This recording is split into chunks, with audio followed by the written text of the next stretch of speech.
Bonjour, nous voilà sur les plateaux d'Idabro avec Myriam Etoudi. Aujourd'hui, j'aurais voulu traiter avec vous un sujet, moi qui me passionne en tout cas, et que j'espère vous qui vous interpellera et vous passionnera, moi, ma meilleure amie. Je vais vous dire, très souvent, on s'en prend à la terre entière en disant que c'est à cause des autres, qu'on manque de confiance en soi, d'estime de soi, d'amour de soi. Alors, il est évident que ça a été même par les grands, les moussards, par les gens qui sont en pédagogie ou en psychologie ou en éducation, vous diront que ce sont les parents qui sont censés nous donner tout notre amour de soi, notre estime de soi et la confiance en soi. Mais je vous pose une question. Et si ça ne s'est pas fait pour X, Y raison. Par exemple, des parents divorcés, un enfant il était orphelin d'un des deux parents ou voire des deux parents, comme à l'époque de la Shoah. Parents violents, parents... je sais pas, Zélo Méchané, un prof méchant qui nous a cassés, ok. Est-ce que toute notre vie, on est censé traîner ce fardeau-là en se disant que si je rate ma vie, c'est à cause de la personne, c'est là que je vais pointer du doigt, c'est ce qu'on appelle la relation klaxon, c'est à cause de toi que je ne réussis pas. Comme il dit Laura Benchetrit, il dit personne n'arrivera en haut à 120 ans avec la personne qu'il est censé accuser, ou que on sera seul devant un Kadosh Baruch Hu, seul en face de sa Neshama. Et alors, qu'est-ce qui va se passer à ce moment-là?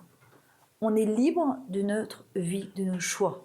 Même si on n'a pas reçu de confiance en soi, ou d'amour de soi, ou d'estime de soi, il est temps de commencer maintenant.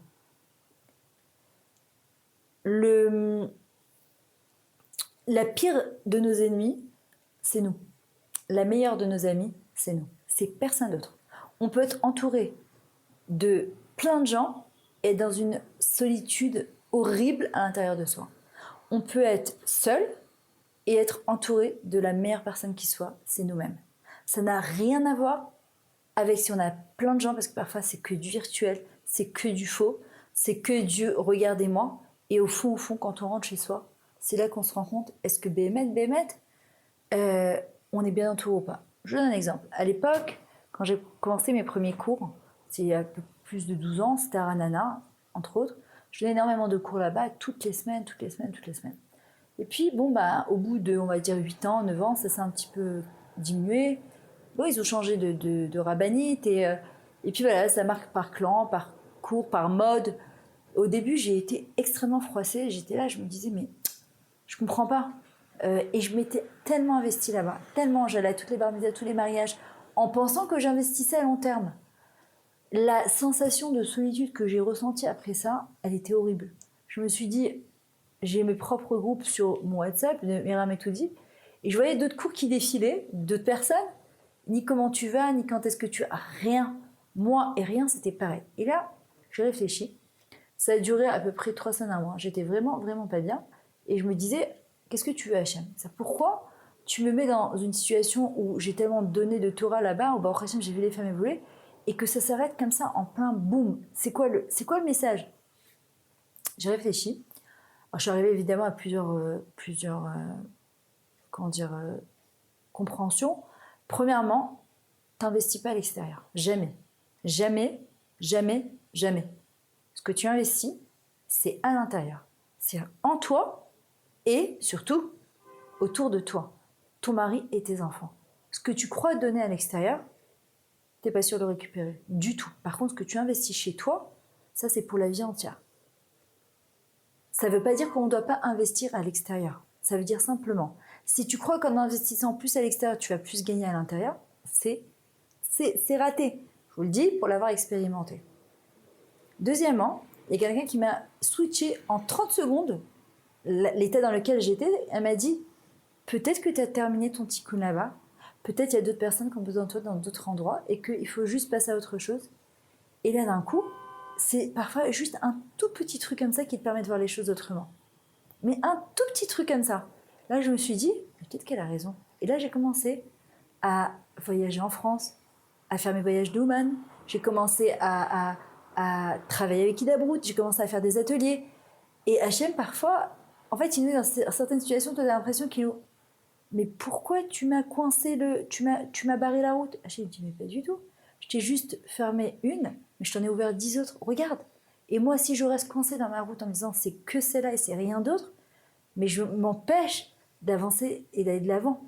Et la personne qui me cassait le plus, c'était pas les femmes de Ranana, elles avaient rien fait. C'était moi. Ouais, peut-être qu'elles aiment plus mes cours, peut-être que je suis plus intéressante, peut-être qu'elles se sont lassées, peut-être que je suis pas bien, peut-être que je vais m'arrêter là. Alors tout ce que j'ai fait, le dialogue interne que j'entretenais avec moi-même, il était terrible. Je donne un exemple. Ce Shabbat, donc j'avais ma fille mariée avec mon petit-fils et mon gendre. Il a plu à torrent Natania, à Tel Aviv aussi d'ailleurs. Et on avait un problème de... Comme c'est des nouvelles maisons, souvent il y a des problèmes d'électricité.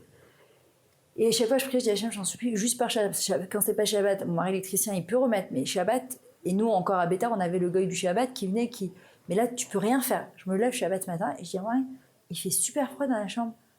Il me dit, il y a une coupure de courant, donc plus de koum-koum, plus de bouilloire d'eau chaude, plus de plata, de Shabbat pour réchauffer les plats, pas de masgan pour se réchauffer, pas de lumière. Imaginez la rasera de bon matin. Je me lève, un peu mchen, et j'entends mon gendre, donc il sort de la chambre, qui me regarde, il me fait Arabanit, l'Isrom, imachem, zaretson chez Akadash Baruch Hu. Et il me dit, cool, c'est Hachem qui a voulu comme ça. Il m'a dit ça, en 30 secondes, je me suis dit, mais il a raison. C'est-à-dire que je peux m'énerver et dire, ouais, tu vois, truc, ce câblage et cette construction, et tu grottes, puis l'électricité ne viendra pas pour autant. Ou bien de me dire, ok, viens, on trouve des solutions. Mon mari m'a dit, écoute, viens, au Hachem, on est en Israël, c'est plus facile, ma voisine en face, c'est une Française. Je suis partie la voir, je lui ai dit, est-ce que je peux mettre le plat chez toi? Elle m'a dit, oui, bien sûr, il n'y a pas de problème. Elle nous a donné de l'eau chaude. Ok, alors les Shabbats, ils sortent très tôt, donc... Excusez-moi, les Shabbats, ils sortent très très tôt. Donc c'est vrai que vers 4h30, 5h, il faisait déjà nuit, mais c'est une demi-heure après, c'est la fin de Shabbat, kilo à col, mais c'est il n'y a rien de grave. Donc le lien que j'ai avec moi-même, c'est le plus important. Parce que nous, on cherche souvent à changer le rapport extérieur avec les gens au lieu de changer le rapport intérieur avec nous-mêmes. Quand je change mon regard intérieur de ma vie interne, forcément, mon regard à l'extérieur il change automatiquement. Au lieu d'essayer de changer mon mari, ou mes enfants, ou mon entourage, si je changeais mon regard que j'ai à l'intérieur par rapport à la vie, la perception de la vie, les choses seraient différentes. Regardez, on sait quoi la peur? Tu peux l'écrire P-E-R, la peur d'un divorce, la peur d'une mauvaise éducation, la peur d'un... P-E-R, pas P-E-U-R, perception erronée de la réalité. J'ai une manière de voir les choses qui sont complètement erronées et qui fait que je vais réagir de telle ou telle manière. Maintenant, je pose une question. Le but, d'abord, de cette conférence, de ce cours-là, c'est de nous amener à réfléchir et de faire un vrai changement personnel interne. Ce mouvement qui nous habite toute la journée et qu'en fait, parfois, on ne prend pas le temps de s'arrêter et de réfléchir. Le but de ce qu'on va essayer de comprendre, alors c'est certainement pendant un quart d'heure, 20 minutes, mais ça vous pourrez me retrouver sur ma chaîne YouTube ou d'autres conférences avec Ida Brout, où je développerai ça un petit peu plus, ou aussi pour celles qui veulent organiser forcément des Chogé à l'intérieur de chez elles. Ça c'est un cours par exemple que je vais faire ce soir à Ashdod, moi ma meilleure amie, d'accord, où on va développer ça pendant 1h15, donc ça va être beaucoup plus approfondi, mais en fait d'arriver à son potentiel et sa raison d'être, la raison pour laquelle je suis là, d'accord, d'arriver à comprendre en fait que en changeant ce regard et cette relation que j'ai avec moi-même, forcément ma vie elle va changer. Arriver à lâcher prise, c'est tellement difficile de lâcher prise dans le couple, dans les enfants, quand je suis obsédée par quelque chose, quand je veux quelque chose. Il y a un télim de David Améler qui dit Urpu Odu Kiani Hashem, Anokli Hashem. Lâchez et sachez que c'est moi Hashem. C'est-à-dire c'est moi qui fais tirer les filets par en haut. C'est moi qui vous amène telle ou telle personne. C'est moi qui vous dirai si vous allez acheter cette maison ou vous n'allez pas l'acheter. Si tu vas être marié avec telle ou telle personne, si tu vas avoir un enfant, tu vas en avoir 2, 3, 10 ou chazéchem, pas du tout. Ou tu auras une parnassa bénie ou tu n'en auras pas. Alors, l'harpote. Et quand tu n'émarres pas, justement, la harpaya, quand tu lâches prise, justement, qu'est-ce qui se passe à ce moment-là? Dans la harpaya, tu as le yudke, tu laisses rentrer à Kadesh Baruch Hu dans ta vie, et là, il peut gérer les choses. Mais j'ai ma part de ishtadlut, c'est-à-dire d'effort à faire, qui consiste pas forcément à faire, c'est déjà lâcher prise et laisser la place à Hachem. C'est déjà une grosse part de Ishtalut qui est très compliquée. Parce qu'il faut arriver à comprendre d'abord où je lâche pas prise. Lâcher prise sur nos croyances limitantes. On est plein de croyances limitantes. Je vous donne un exemple. Honnêtement, entre vous et moi, entre deux yeux là, vous êtes seul chez vous, je suis seule ici avec ma caméraman, sympa. on est là. Personne ne vous écoute, personne ne vous entend. C'est entre vous et Kadosh Baruch Hu. Il y a plein de gens qui souhaitent 10 ans, qui disent « Ah, moi j'ai pas besoin de la parnassa, l'essentiel c'est la santé. » Évidemment que l'essentiel c'est la santé. Mais pourquoi limiter à Kadosh Baruch Hu? Honnêtement, c'est Bezat Apachat ou Chalechem. C'est la malédiction d'Adam Arishon, à la sueur de ton front tu mangeras. C'est que la parnassa, c'est une source de difficulté. Aval, on peut la transformer en bracha. Qui a dit qu'on était obligé de galérer toute sa vie? Qu'est-ce qui se passe? Les gens veulent la parnassa, mais ils ne se l'avouent pas. Pourquoi? Parce que les gens riches, ce sont des voleurs. Parce que on peut s'éloigner de la Vodat Hashem. Parce que on est malhonnête. Parce que, si je suis riche, peut-être qu'Hachem, à côté de ça, il va m'enlever d'autres choses. On a plein de croyances limitantes. Et parfois, c'est pas Hachem qui veut pas nous donner. C'est on l'empêche de nous donner. Et quand on se défait de toutes ces croyances limitantes, je suis naze, je vaux rien, je suis pas bien, je comprends rien. Moi, par exemple, malheureusement, pendant des années, jusqu'à que je démarre mes cours, et ça a pris même 4-5 ans, je vois, même au début de mes conférences, je pensais que j'étais bête, grosse, moche, pas intéressante, pas intelligente. Je sais pas si vous imaginez, maintenant vous allez me dire, oh, mais n'importe quoi, mais c'est ce que je ressentais. Tu pouvais me faire un compliment jusqu'à demain, je le recevais pas. Pourquoi? Parce que je me disais dans ma tête, qui c'est qui l'a payé pour me faire un compliment pareil? C'est du mytho, j'y crois pas, je ne crois pas. En fait, je ne peux pas l'absorber parce que de l'intérieur, je ne laisse pas cet espace à ce que je suis vraiment. Mais quand une personne, elle est construite, elle sait qui elle est, elle connaît ses valeurs, et l'estime qu'elle a d'elle-même, et la confiance qu'elle a d'elle-même, l'amour qu'elle a d'elle-même, quand elle reçoit un compliment extérieur, ce n'est qu'un plus, c'est un bonus, c'est pas vital ou fondamental. Si j'ai pas reçu mon compliment de la journée, j'ai pas reçu ma capsule vitaminée, c'est mort. Non, on peut pas vivre aux dépens des compliments des gens. Et le contraire, pareil. Si je me suis pas construite à l'intérieur, tu peux chercher tous les compliments, mais quand tu les reçois, tu les veux pas, parce que t'es pas assez construite. Jusqu'à que j'ai compris que la beauté, c'est relatif. Parfois, tu vas avoir une femme, tu vas dire, mais qu'est-ce qu'elle est belle, oh, mais qu'est-ce que c'est que cette bombe atomique? Et tu vas dire, ça va. Et tu vas dire, oh là là, un corps de fou. Et tu dis, ça va, elle est trop maigre, elle est trop truc. C'est très relatif. Elle est d'une intelligence incroyable. Par exemple, aujourd'hui, avant, on parlait d'intelligence au niveau QI intellectuel. Donc moi, ça me cassait parce que forcément, en maths, physique, j'étais complètement naze. Et en biologie, je vous raconte pas. En philo, ben, laisse tomber. Alors quoi, pour moi, j'étais bête. J'avais pas grand-chose à apporter dans ce monde. Je sais que j'ai compris qu'il y a aussi une autre intelligence qui s'appelle l'intelligence émotionnelle. La manière dont je vais gérer mes émotions et le relationnel avec les gens. Et ça, mais ça vaut plus que tout, parce que je peux être médecin, chirurgien, professeur de je sais pas quoi. Quand je suis face à une situation délicate où je dois gérer mes émotions et celles des autres, comment je réagis? De quelle manière je vais agir et pas réagir? Non, réagir, on n'est pas de réaction, malheureusement. Et là, j'ai compris qu'en fait, il y avait une autre forme d'intelligence. C'est pas grave si je suis pas bonne en maths. C'est pas grave si je ne comprends pas les choses comme mon mari ou ma fille. Ils ont le même cerveau, la même manière de compréhension. Je ne comprends pas de cette manière-là. Azma, moi, j'ai une autre compréhension de la vie. Et j'arrive au même résultat. Mazé Méchané, qui a dit qu'il y avait une seule manière de réfléchir, de penser, une seule beauté, une seule manière d'être ou de faire. Non, maman chlo. Et quand je comprends ça, alors je me construis un peu plus. Deuxièmement, la confiance en soi. Moi, ma meilleure amie, c'est qui moi? Vous savez qu'à Saint-Valentin, je viens de me poser la question. Qui tu es? Je veux dire quoi, ma meilleure amie tout dit 31 30 562 tout d'être zéout habite. Non, qui tu es? Comment tu te définis? C'est qui ce moi profond? Pas moi extérieur, mon moi intérieur. C'est qui? Et ça, c'est hyper important de le savoir. Comment je me définis? Parce que mon moi intérieur, comme disait le Dr Viktor Frankl, qui a été rescapé de la Shoah, personne ne peut nous le toucher.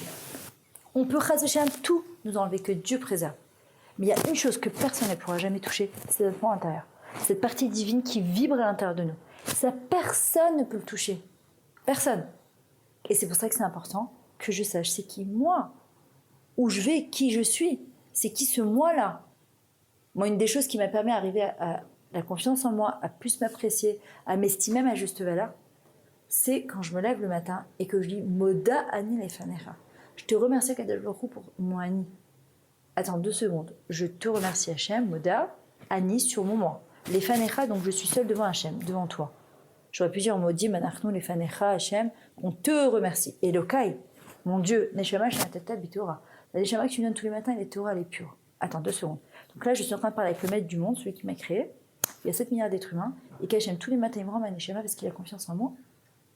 Attends, Hachem, il a confiance en moi. Donc, qui je suis moi pour ne pas avoir confiance en moi si Hachem, il a confiance en moi.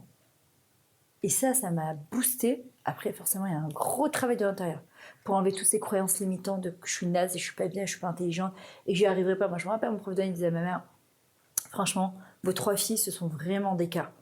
Quand on entend un truc pareil, ben, moi, je prends le cas de Edison, celui qui a fait la première lampe électrique. Il a essayé 9999 fois de créer la lampe. Et on lui a dit, t'en as pas marre d'échouer? Il a dit non, ce n'est pas un échec. C'est un essai, c'est une expérience de vie chaque fois. Et la 10e fois, il a réussi. Il faut avoir beaucoup de courage, de volonté et de patience pour arriver à ça. Mais il le voulait. Il voulait amener la lumière dans la vie des gens. Et il a réussi. Et il a réussi. Or, ce petit Edison, quand il était petit, un jour il est arrivé chez sa mère avec une lettre du directeur. La mère ouvre la lettre et elle se met à pleurer. Maman, pourquoi tu pleures? Elle lui dit, mon fils, tu es un garçon tellement intelligent, je suis tellement fière de toi, je vais te changer d'école et tu vas voir, tu vas être propulsé, tu vas réussir. Quand sa maman est décédée, des années après, il fait le tri des papiers de sa mère et il tombe sur cette fameuse lettre. Il l'ouvre et est marqué, Madame, votre fils est tellement bête qu'on ne peut pas le garder dans notre école. La maman, elle s'est retrouvée, et ça peut arriver à tout le monde, à un sommet, un carrefour de notre vie, où on est confronté, où se dire, je suis naze, je suis nulle, ou mon mari est nul, ou mon fils il est nul. Et aller dans cette perception de la vie, et donc forcément, je ne dois pas trop m'étonner de me recevoir. Mais chez Zora Benima et Serverina, celui qui monte avec des larmes la joie, il récoltera avec la joie, mais on ne récolte que ce qu'on sème, S''AIME. Ou bien, faire qu'à la mère d'Edison en disant, qu'est-ce que j'ai à gagner maintenant de lui dire qu'il est naze et qu'il n'est pas bien. Elle a tourné le truc, mon fils, tu es tellement intelligent, et elle lui a vraiment rentré la lumière dans la tête. Il a fait la première lampe électrique. Nous, c'est à nous, quand on entend des choses qui nous font mal, de fermer les fenêtres, de fermer les tristes. Comme vous savez, quand en Khazam il y a la guerre, on nous demande d'isoler et de la thème, je sais pas comment on dit,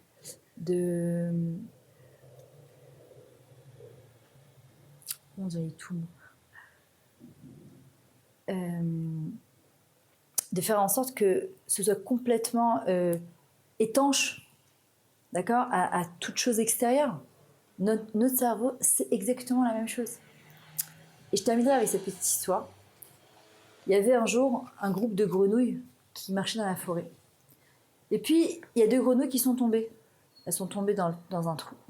Les copines très sympathiques, en train de leur dire « laissez-vous mourir », parce qu'il y a peu de chances que vous en ressortez, vous n'avez pas assez de puissance pour sauter. Et puis la première grenouille, elle s'allonge, quoi, c'est la fin de mes jours, et elle se laisse mourir. La deuxième, plus ses copines, elles lui disaient « mais quoi ?» Et elle disait « mais quoi ?» Et puis elle essaye, jusqu'à un moment, elle fait un bond après une demi-heure en avant, et elle sort du trou. Et les copines, elles sont là, elles disent « waouh, comment t'as fait un truc pareil ?» Et la grenouille a fait quoi? En fait, elle était sourde.